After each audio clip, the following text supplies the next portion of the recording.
Earlier this week, I felt compelled to speak into the circumstances that we find ourselves in due to the coronavirus.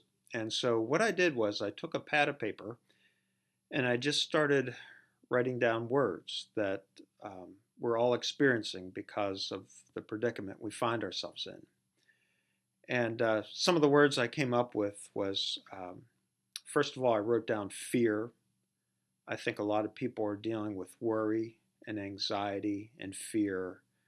I was talking to my neighbor yesterday, and she had been watching the news, and she had to just go for a walk because she could feel her heart racing because she was concerned about all that was happening with this coronavirus. Another word I wrote down was the word uncertainty because we don't know what's going to become of this virus. We don't know what the end will be. And so there's uncertainty. I wrote down the words sickness and death because that's certainly a consequence. That's certainly a sad outcome. I wrote down the word uncontrollable because no matter how much we try to contain this thing, no matter how much money we throw at it, no matter how much the government is involved, no matter how much our health system tries to do, we still can't seem to contain this thing. Another word I wrote down was the word isolation because we're all confined to our homes and we're isolated from the groups of people that we love to enjoy. And then a final word I wrote down was the word incomparable because I've asked so many people, and especially those with a lot of life experience, I've asked them, have you ever experienced anything like this in your life? And the answer keeps coming back, no, I've never experienced anything like this in my life. And so I began thinking of some passages that might relate to the trials this virus presents to us. I was looking at Bible passages dealing with leprosy, and there are some parallels with leprosy to this coronavirus. People who had leprosy were isolated as outcasts, and I see that very same thing happening in our own day.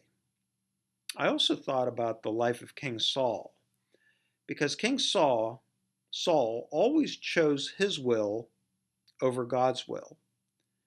And I think King Saul's life is an encouragement for us to live by faith, not by our own understanding, but to live in a way that we trust God to guide us and direct us. And we learn that from Saul's own blunders and own mistakes. But I decided to settle on Psalm 57. And the title for the psalm that we will use for this coming Sunday is Dealing with Fear in Uncertain Times. And the setting of that psalm is David. He's living in a cave. And if you ever find yourself in a cave, things probably aren't going too well for you. And so David is in a cave. He's in isolation because of dwelling in this cave. And he's dealing with fear because Saul is searching for him to kill him, and he has a superior force of 3,000 men. David is weary of running. He's a fugitive. He has no place to settle down and gain rest. And I think at this point, David feels like he might have an uncertain future. What does the future hold for him? But if you read through this psalm, the conclusion David reaches is found in verse 7. And verse 7 says, "My heart is steadfast, O God, my heart is steadfast." And so there's David saying that he has a heart that is steady, that is unwavering, a heart that is content, a heart that is at peace. David is confessing that he's not afraid, he's not wavering, he's not agitated, he's not insecure. And so, how do we get to the place where David finds himself having a steadfast heart? How does he get there? And so that's what we're going to be talking about Sunday.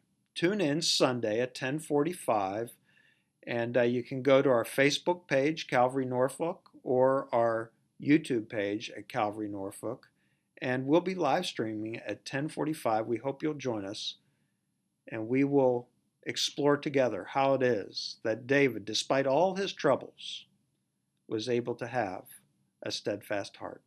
Thank you for joining me today, and look forward to seeing you Sunday. God bless.